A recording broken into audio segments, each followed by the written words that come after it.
Ni hao, and welcome to China. So we move into the next part of our Asian holiday here in China, and we're in Kunming in the western provinces of China. And what a contrast to Vietnam. This place just reeks of westernism, of opulence, of spending, of infrastructure, and there's hardly any motorbikes. We're off to see the stone forest, which I think will be very interesting.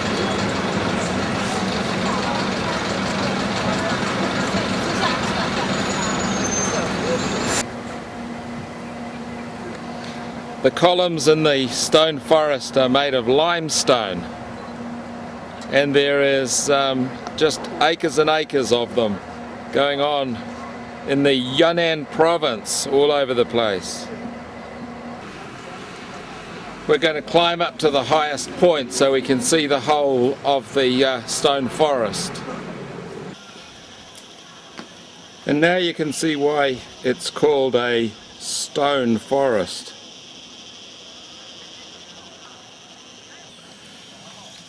Some of the rocks have apparent shapes, and this is a water buffalo you can sort of see there. This is a World Heritage Site, and it's very popular with the tourists, as you can see. Almost the whole lot of them are from China. Very rare that you see somebody like us. And we stand out so much that a lot of them want to take photographs of us. They like a pretty girl, do they? The round eyes.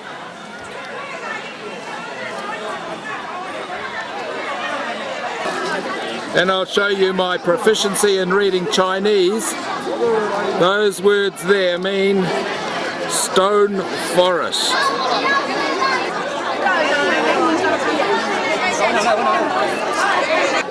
Okay, $2.50 I can get dressed up like a local, and I can blend in. Nobody's want to take photos of me as round eye. Apparently my headdress tells them that I'm available. Oh, no way.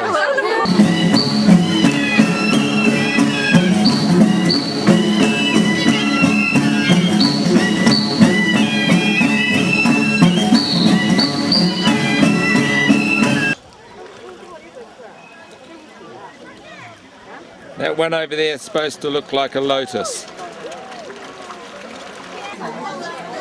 The stone forest is a little bit like Bryce Canyon in the United States, but not on such a big scale. It's a really, really lovely place, and there are lots and lots of people who come here to see it too. Very, very nice. This rock looks like a sail, and that's why everybody touches it for good luck, so that your life will go smoothly, plain sailing. That's true. Now you have plain sailing. Smooth sailing, not plain sailing.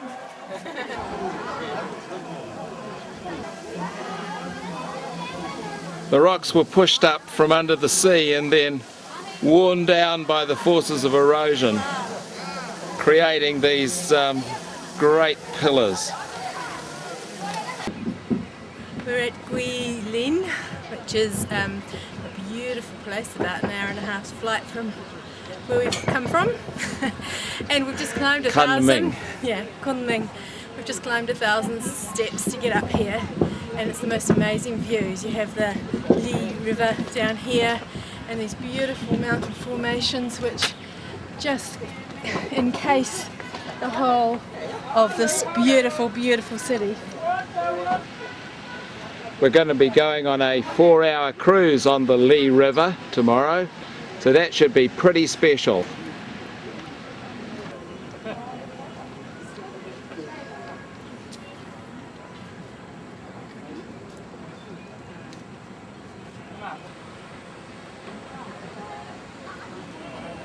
This really is quite a stunning place. It's just amazing, and the city part of it down there, it's all so clean and fresh, and there's flowers everywhere, and everybody's positive, and it's just such a lovely city. Guilin. And this is Guilin in the morning. Very nice. And it's such a lovely city, and we wake up to the locals playing music along the river and doing Tai Chi, and just the peaceful life just keeps turning over each day.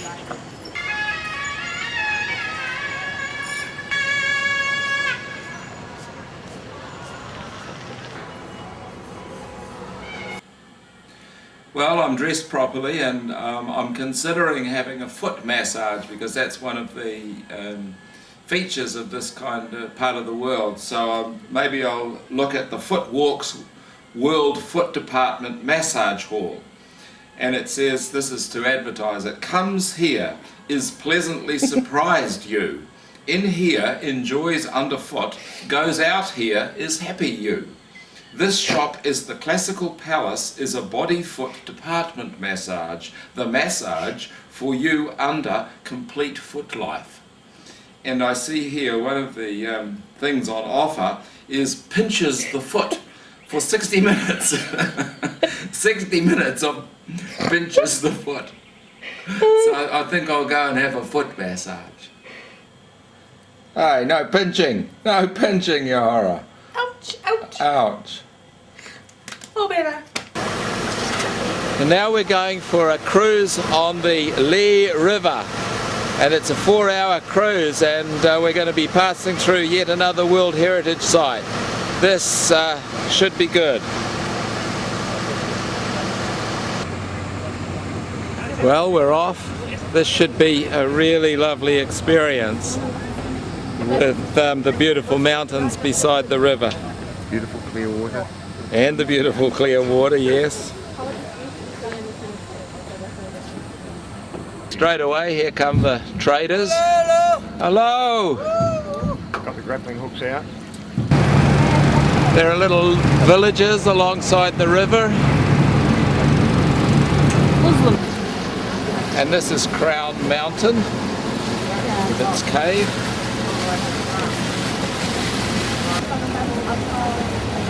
The mountains are made of limestone pushed up from the base of the sea and then worn down over countless centuries.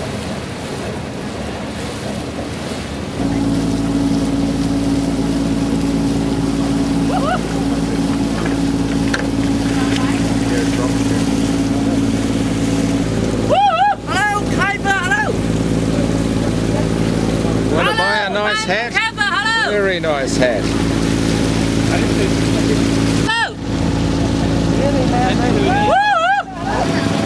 These are empty buildings where minorities used to live.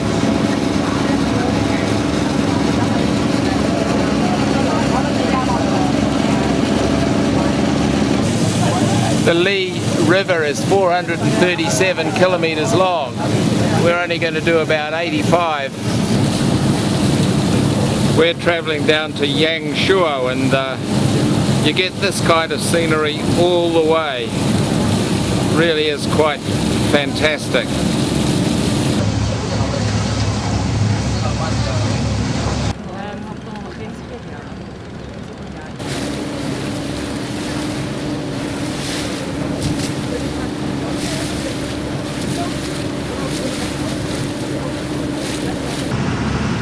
Well, there's lots of beautiful sights, and you come around a corner and you think, wow. And then there's another corner and you think, wow, it really is quite something. Its topography's a little different to what we're used to. It's kind of irregular. That makes sense. It's kind of symmetry about it. And the haze in the air makes each little mountain stand out. Yeah. Now if you look up there and imagine hard enough, you can see 9 painted horses. You count them. Couldn't see only 9 horses. I saw 10 horses. Very good. See those painted horses?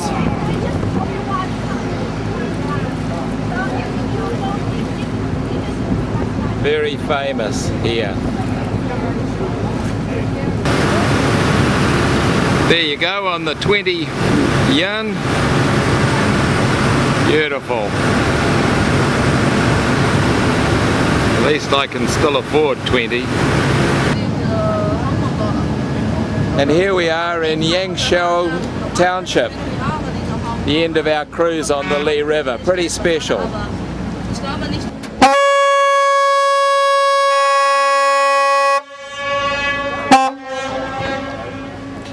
That means we've arrived.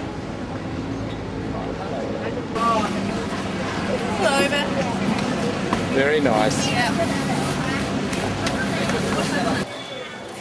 Yangshuo has a nice market where they're quite aggressive in the way that they approach you. You wouldn't think so at the moment, and the man's there cutting out my picture on a bit of paper and trying to sell it to me, and I will say no. No, thank you. I don't need to have a picture of me, thank you very much. Bye bye. Well, he won, and I paid 5 for that, and that is $1.25, and isn't it a very nice likeness of me? Now we're visiting a 300-year-old house, and this is a farmer's house out in the country, and she wants to sell me the postcard, the video, into the house.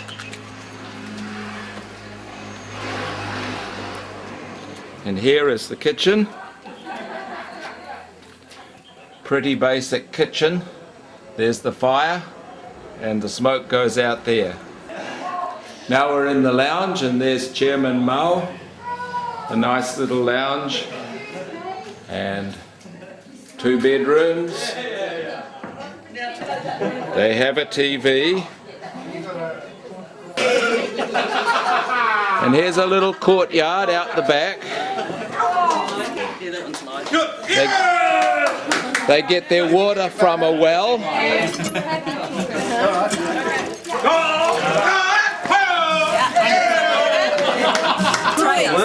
the soybeans in here, and we're making soy milk. And I guess they make tofu out of it. Tofu. Soy milk.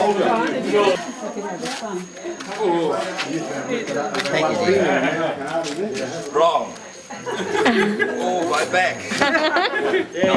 Not strong. Very good. Thank you.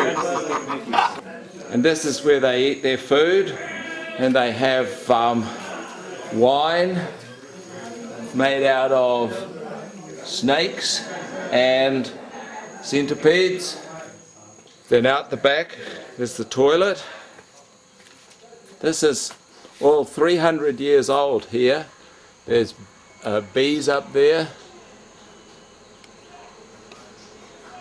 Storage for their farm. And when you live in the country, when you're over 70, you have to make a coffin for yourself. It's just one for the owner, his wife and her husband, and you have it here. When you get buried, you get dressed up in all your clothes, and you get buried up in the rice paddies or up on the mountains. But you have to be cremated. In this, no. Oh. When you live in this country, you can get buried here. When you live in the city now, you have to be cremated. So it's one of the perks of living in the country. Bye bye. Bye bye. Bye bye. Bye bye. And now they're going to try and sell us some more things. Hello. Hello, fan. Hello. They're very, very insistent. Bye bye. And this is the Reed Flute Caves with stalactites and stalagmites. The camera can't really do justice to this. It's just like a great big canyon with all the stalactites hanging on tightly up the top there.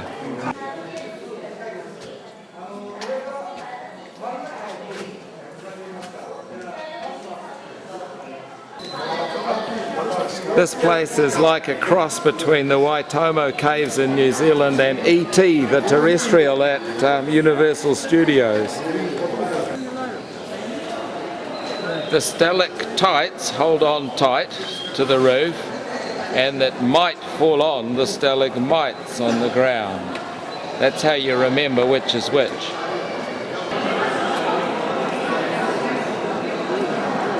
Very lovely. Well, that was quite amazing. I mean, we've seen caves before, but it's like America really. It's big, and anything in China seems to be big too. And the stalactites and the stalagmites, millions of years old, just being there and doing their thing and creating these beautiful shapes. And they put all this lighting through it, which gives it a different atmosphere, which changes how you look at it. Actually, it was a very interesting and sort of peaceful experience. Very pretty. Very pretty.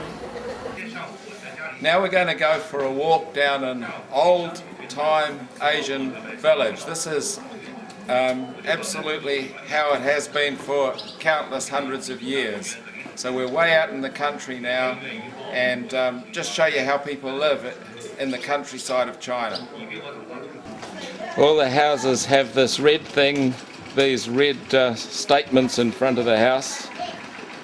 There's the family living there. They all have their TV.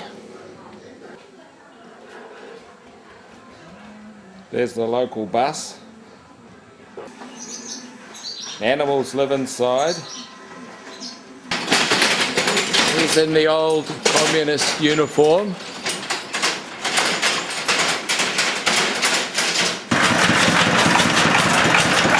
And some building supplies.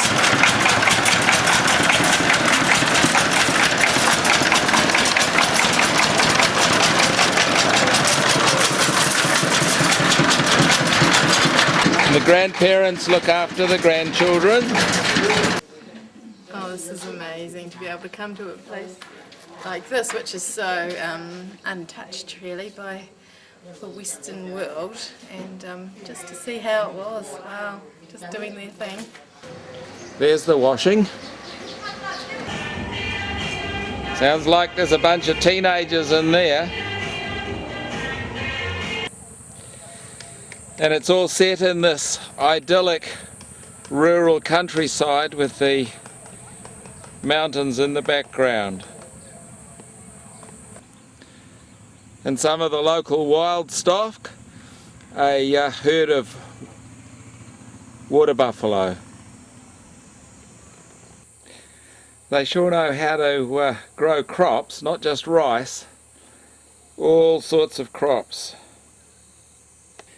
And it's all done with raised beds. You can see they raise up the beds and flood down these lines to water them. Every spare inch of land has got something growing on it. And of course there are shops and markets, babies and tourists. Thank you.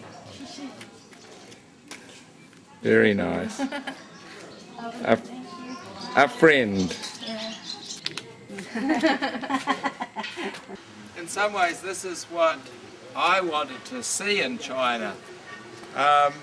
There's been so much change over the last few years in this country as it's become westernized and modernized, and I wondered if there was still anything left of the old China.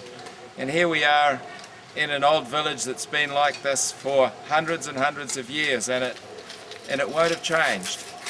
And that's fantastic. So along the road here we've got doctors, surgeries and clinics and shops and people in their homes, and it's all just how it's been for centuries. Quite fantastic. Now we're in Xi'an, in the centre of China, and we've come to see its most famous place, which is where they found the Terracotta Warriors.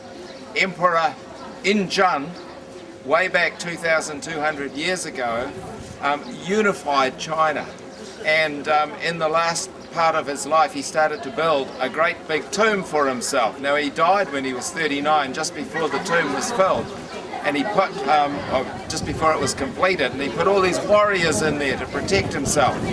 And so we're going to go and have a look at the Emperor's mausoleum, really, here in Xi'an. This is just one of 4 pits in the mausoleum, and it took 720,000 people to build it over a period of about 40 years.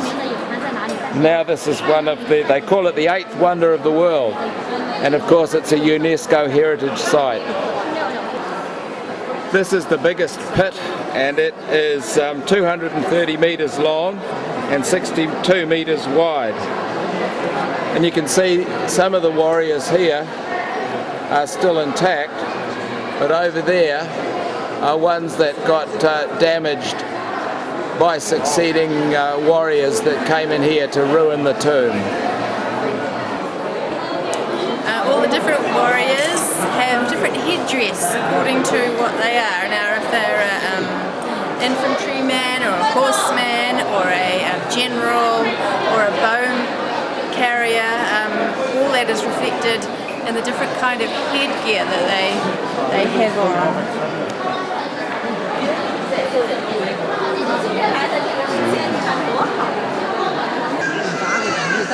Originally the tomb had a timber roof, and you can see the wood over there, and there's the dents there in the walls where the roof was, but of course it gradually deteriorated. The heads are actually put on separately, and some of them their heads have come off, but that when they were made they were put separately and put inside the neck. That's because it was too hard to make them all in one piece as terracotta. Initially they were painted and colourful, but when they opened it up the colours faded within 7 days. They still haven't finished excavating these pits, so there's still lots of work to do. You may be wondering why the Emperor went to so much trouble to create an army like this. There are 2 reasons. One, to show off his army, but secondly to protect him in the afterlife. So he had all these soldiers to look after him. So dreams from the Qin dynasty do come true. When you think of China, or at least when I think of China, there's 3 things that I think of. One is the Great Wall, the other is Tiananmen Square, and then the third one for me would be the Terracotta Warriors, and it's amazing that we're going to be able to see all 3 of those. And here we are at the Terracotta Warriors, a very significant place for modern history, in that it was only dug up in about 1979. 74. 74, yeah. So it's quite something for China to have this. Now we're in the big city of Xi'an, a city of about 8 million people, and it's got a wall around it that goes back to the Ming dynasty that was built 600 years ago with a moat around it. So we're going to have a walk on the wall of the big city of Xi'an, the 4th biggest city in China. Originally there were just 4 gates in the wall, and no enemy ever got through here, and that's because you had to go through quite a series of gates to actually get inside the city.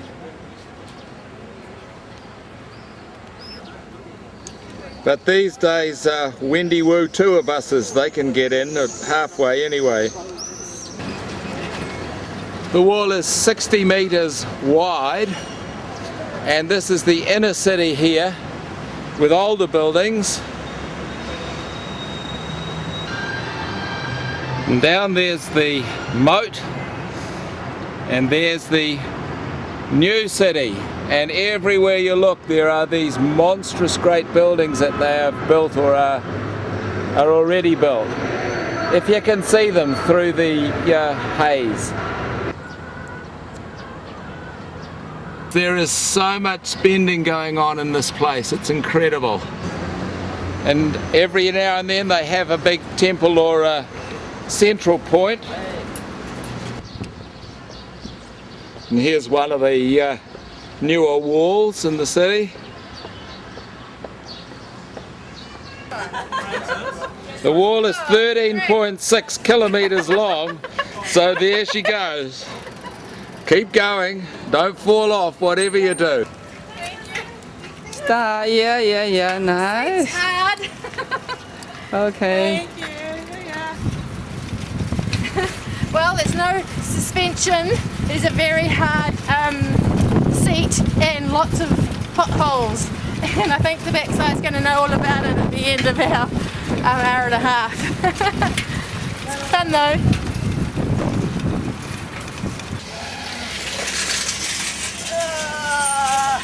Needn't have worried about whether I can feel my backside. I can't feel it at all. But you did 13.7 kilometres. Oh, feels like it. Ouch. Good though, eh? Yeah, I think so. Ask me later. Yes, that was great. We went right round the Great Wall of Xi'an, so I suppose next is to cycle the Great Wall of China. Yeah, right. Now this is the Little Wild Goose Pagoda, built in 717 in the Han Dynasty. Unfortunately, the top couple of layers up there fell off in an earthquake a few hundred years ago.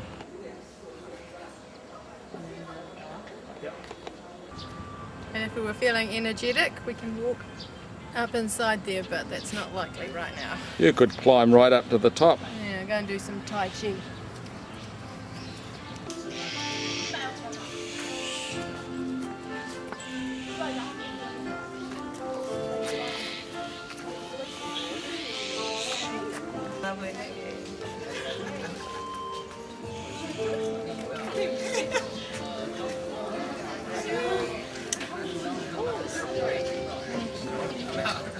Makes you feel good after your bike ride. Lovely.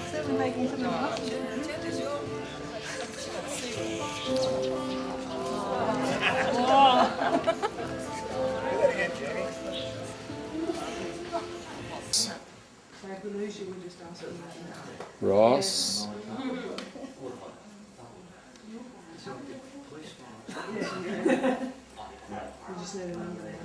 And Kathy.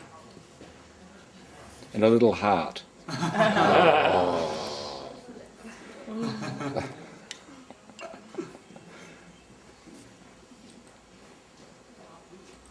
Very nice. Ross and Cassie. Yeah. calligraphy. Thank you. Welcome. Thank you. Okay. Thank you. Thank you. Bye. So we say farewell to Xi'an. This is the bell tower right in the heart of the city. It's all happening here. Lovely place. And if you notice up there, there's almost blue sky. How about that? We're leaving Xi'an and we're going on the train all the way to Beijing, and it's going to be, what, 12 hours or something? That'll be good, eh? Fun. Along with lots and lots of others.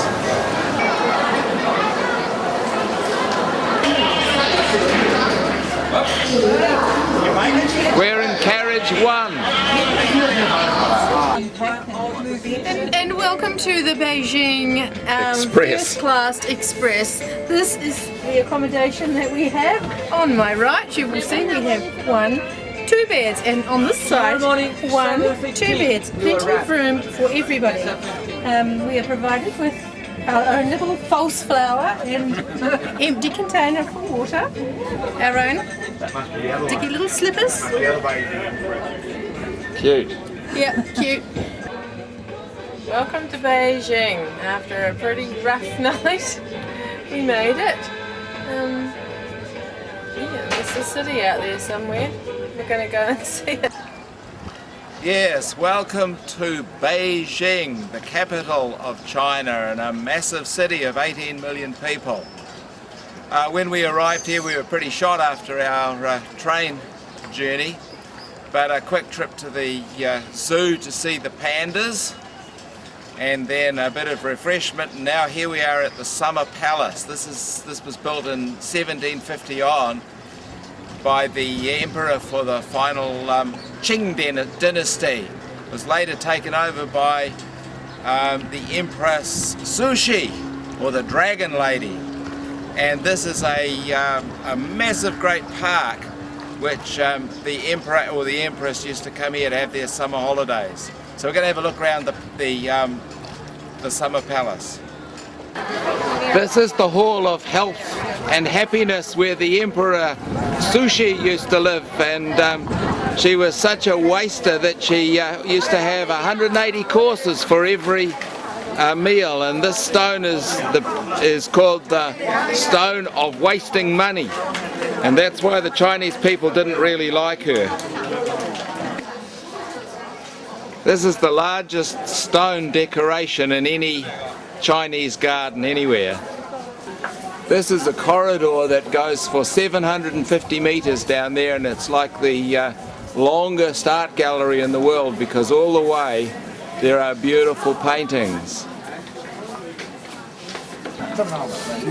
And she was very spoiled, and all of these paintings, no two of them are the same.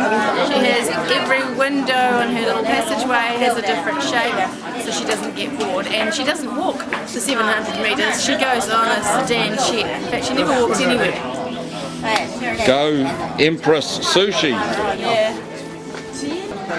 And part of the gardens are a lovely lake, and not that marble boat's going to go very far though. This is called Lake Kunming, so we're going to be going on a little boat ride on the lake. Empress Sushi, she died in 1908, and nobody really was too worried about it. The Dragon Lady, and this is a memorial really to her here at the Summer Palace. Now another performing art type. We're going to go to an acrobatic show. All young people who can bend themselves and do all sorts of amazing things. Come on, let's have a look.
Inspired me, so when I get home I'm going to go and practice some of those moves. Yeah, right. And of course a visit to Beijing wouldn't be complete without a trip through Tiananmen Square, the biggest square in the world with the biggest crowd in the world. We're also going to go and see the Forbidden City as well.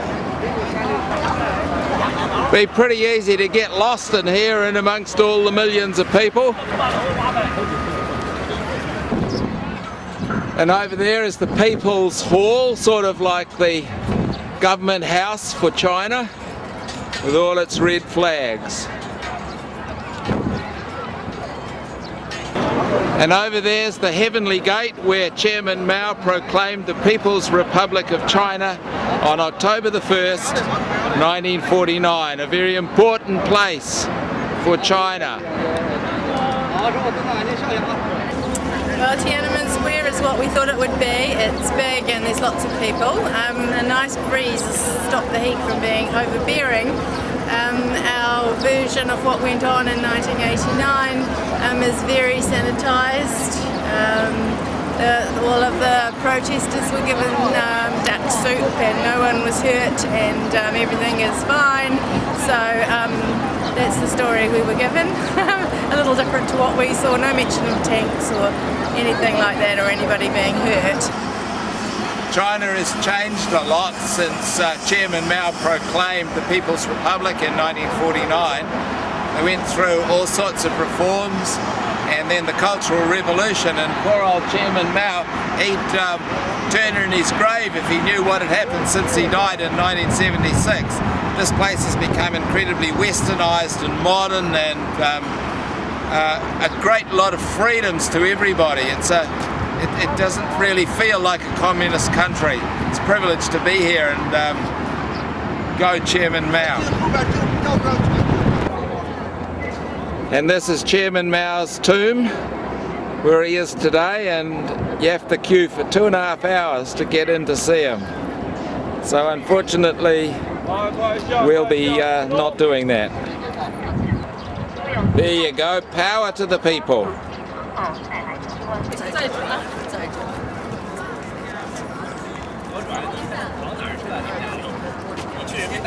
Don't know if these are little revolutionaries or not. They're not very organised. And kites. Tiananmen Square is famous for kites. Well, looks like the policeman says don't do it.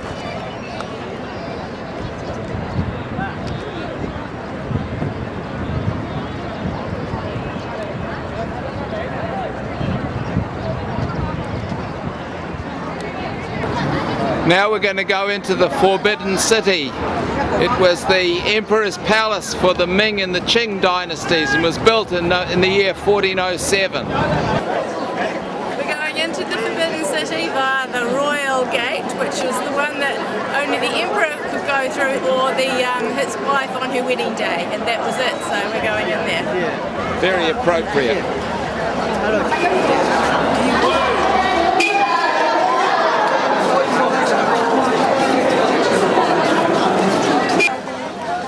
Quite a bit happening here.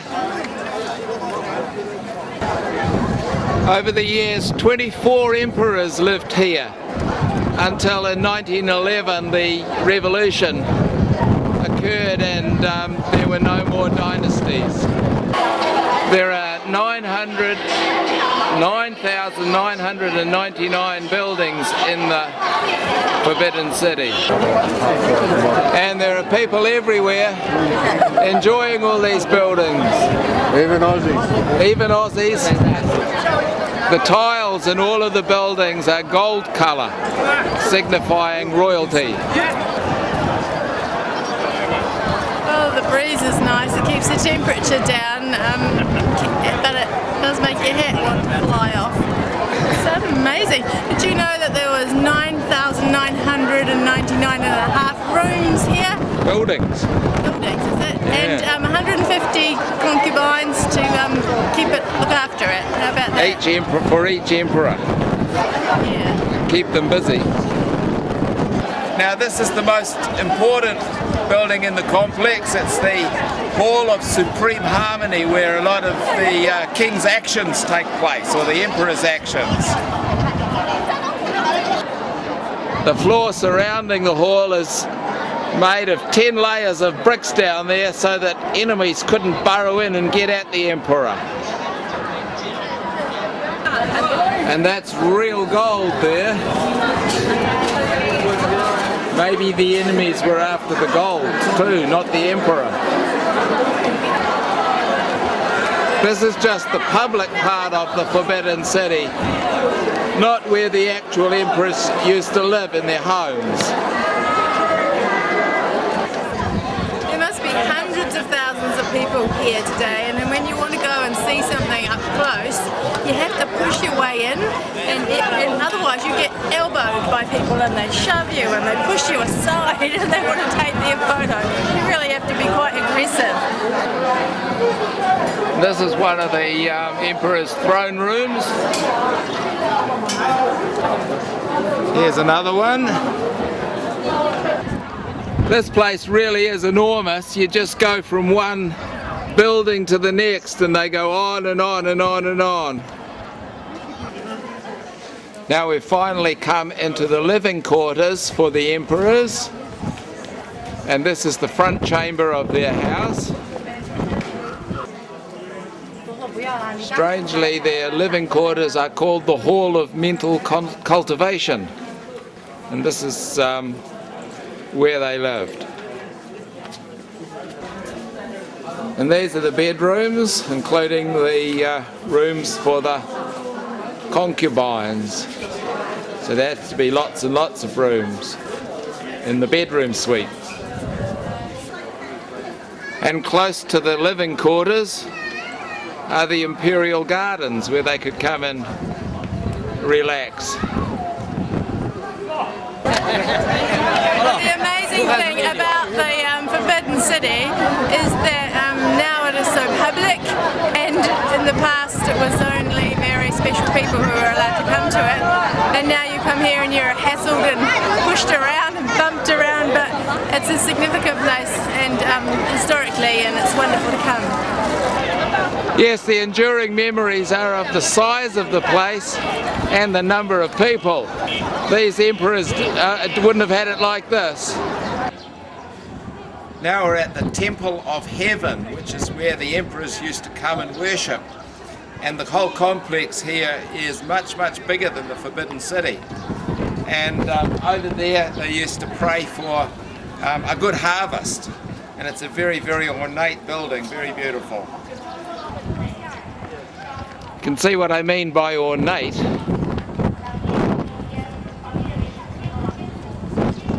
And over there, the skyline of Beijing.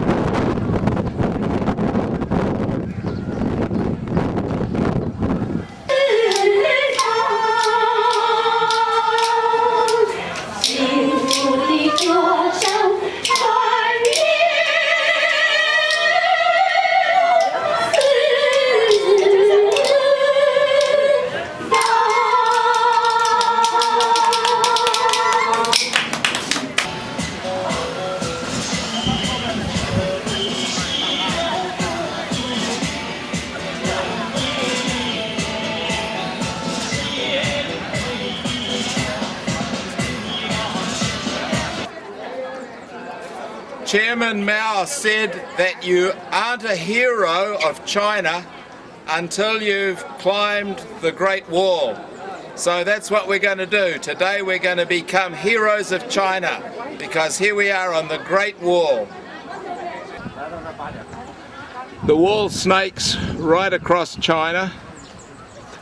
You can see going over the top of the hills there.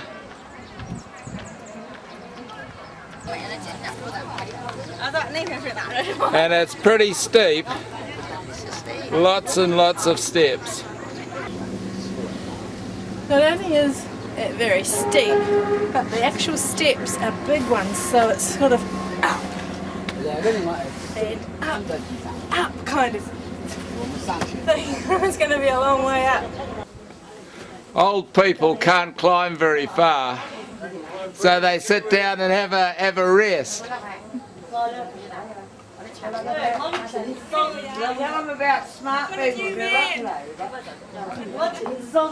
The stones are quite worn from all the people walking up here over the centuries.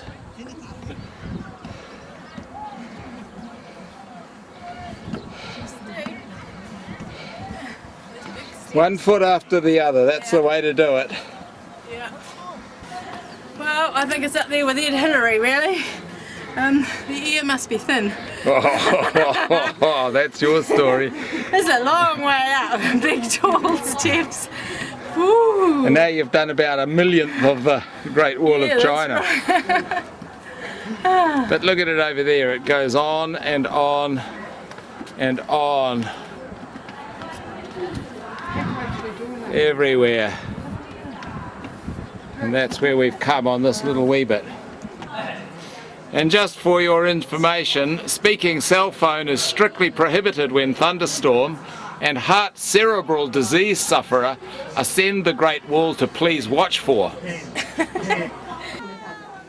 Back around 2,000 years ago, the various kingdoms had built little walls around their kingdom, and then the first emperor that unified all of China, remember he was the one that made the Terracotta Warriors, when he created the new China, he said all the walls need to be joined up so that there is a protection right across China, and that's where the Great Wall of China came from.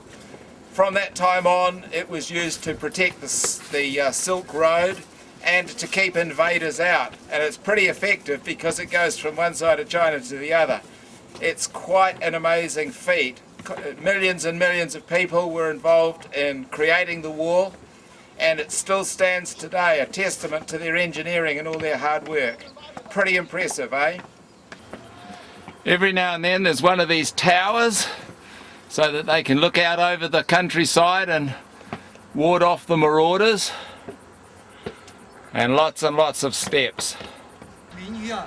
Well, Chairman Mao, I'm a real man. I'm a hero now. Walk the Wall of China. Yeah, I'm not Climbed going right there, up to though. the top. Had Beautiful. enough. Beautiful. Hardly raised a sweat or a puff. Yeah, right.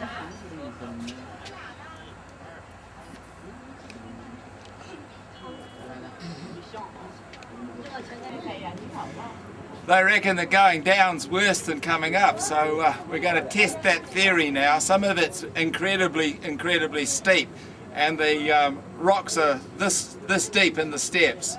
So let's see if we can make it to the bottom. We made it to the top. Let's see if we can make it to the bottom.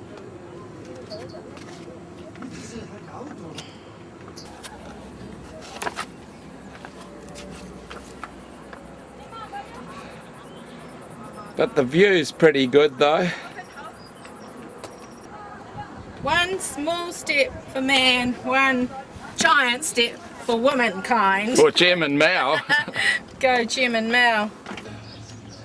Well, we made it down to the bottom again. It shows there's life in the old body. It's pretty special though to be able to walk on the Great Wall of China. An enormous construction effort made thousands of years ago, and here it's still standing today and we can walk on it. So thank you, Chairman Mao. We're now one of your heroes. And it also means another tick on one of the 7 wonders of the world. Awesome. Why did I tell you I was going to Shanghai? I want to be with you tonight. Why did I tell you I was going to Shanghai?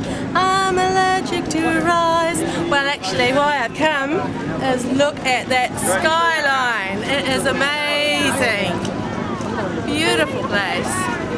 Shanghai is all about big buildings. Wherever you look. Shanghai's on the Huangpu River, and originally this area just here was what's known as a British concession. That's where the British brought all their goods in for trading. Yeah, good price. Good price? Yes. These are genuine Rolex? Rolex, yes. Rolex? Rolex. How much? 2 for 100. He said 5. Do- He said 5 for Do good 100. is beautiful watch. Beautiful It's watch. beautiful, yes, good price. Good Do price. good for 5. It's beautiful. Beautiful. Oh, how much? How Two for much? how much? No. Oh, 1, 2, 3, 4, how much? How much? How much? How much? Oh, you give me how much? I don't know. How much? Oh, that's not the one I want. No, thank you. The thing about this place is that even though the air is very, very dirty, the place itself is incredibly clean, and it is just so westernized. You could be in New York, or you could be in London, or you could be anywhere in a big western city, and it feels just like this. Except this feels bigger because the buildings are bigger, and yet the people are lovely and friendly, except for the watch salesmen. They really go for you. So Shanghai in China has been quite different to other parts of China that we've been in, and it's fantastic to see how far this city has come in such a short time from the colonial days. In 1985, that building over there, the brown one, was the tallest building in Shanghai.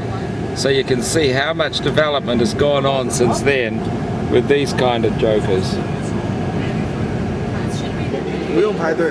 Now we're going to go for a cruise on the Wangpu River at night. So we'll see the sights, but it's pretty misty. It really is eerie because behind those buildings there are countless other buildings, but you just can't see them. They sort of somehow emerge out of the gloom.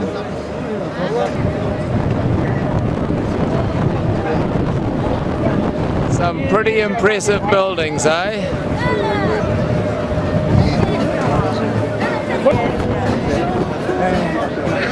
See what I mean? This would all look totally different on a clear night. You can imagine the opium traders coming in here in the middle of the night, hopefully on a night like this, bringing their trade in. Shanghai awaits, eh?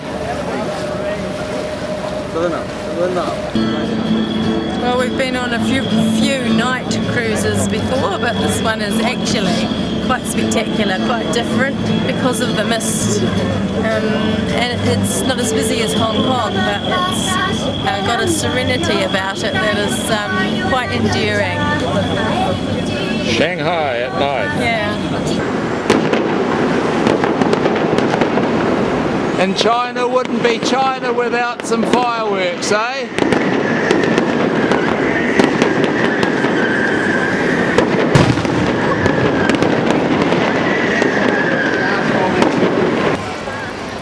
Now we're in the famous Nanjing Road, which is a major shopping centre, shopping area really, in the centre of Shanghai. And we are surrounded by, guess what? Big buildings. These buildings are just everywhere.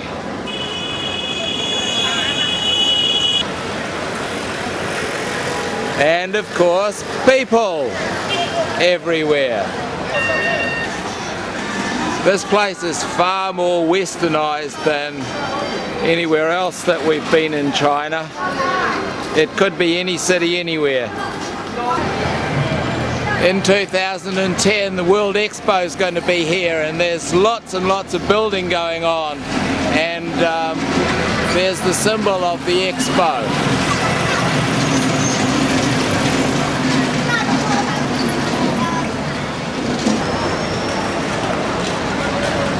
Whatever you want, you can get it here.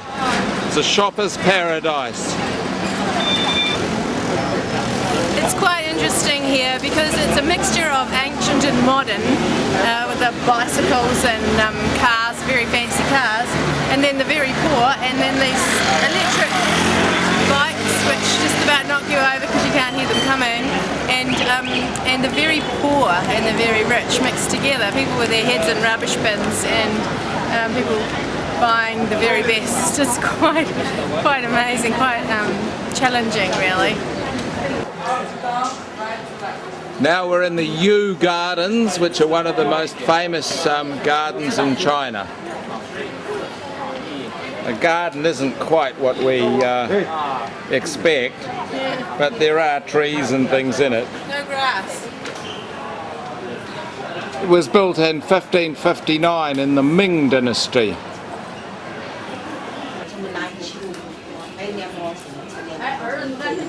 They use a lot of these stone sculptures in their gardens. Very nice.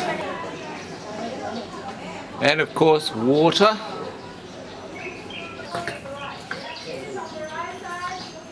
It's all part of the good feng shui. Well, it's very Chinese, very contained, and it's supposed to be one of the most exquisite gardens in Shanghai. No grass, but old trees and lovely vistas. Very old. Very old. This is a really gorgeous garden. It's lovely. Pretty impressive to think that this place is over 500 years old.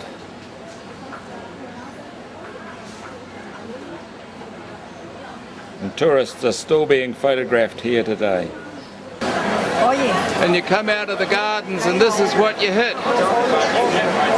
See it in a beautiful old market, but thousands of people. And you can buy genuine iPhones and genuine Sony videos, all sorts here in this market. And you have to watch your pockets because someone's already been Pickpocketed just a minute ago, so just keep your things closer by. There's Shanghai 2010. And fortunately, in the middle of all this, some sanity. Starbucks. Like some octopus for lunch? And the big delicacy is crab. Ooh, 4 for 15 won. Look at that.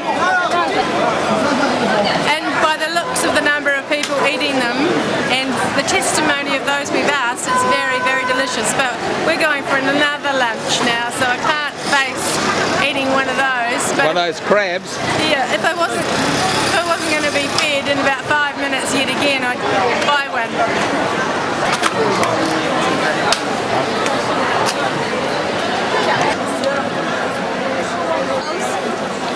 This place is just a seething mass of crab-eating people.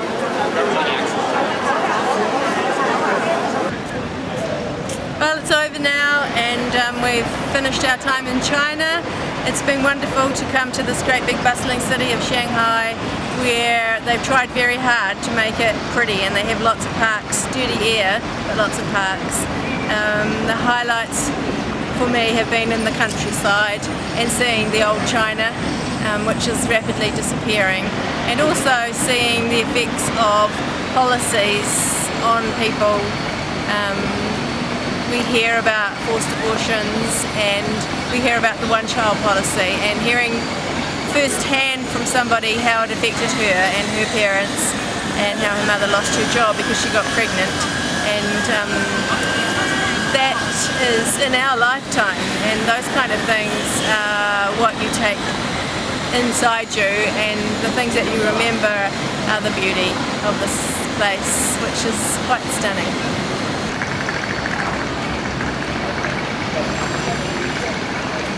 Yes, the reason we came to China was to see how it had changed from the days before the Cultural Revolution, the old China, to see what it's like today. And for me, I've been so surprised it is so westernized. This place is right up there with any country in the world in terms of its modernness, its westernness, its capitalism.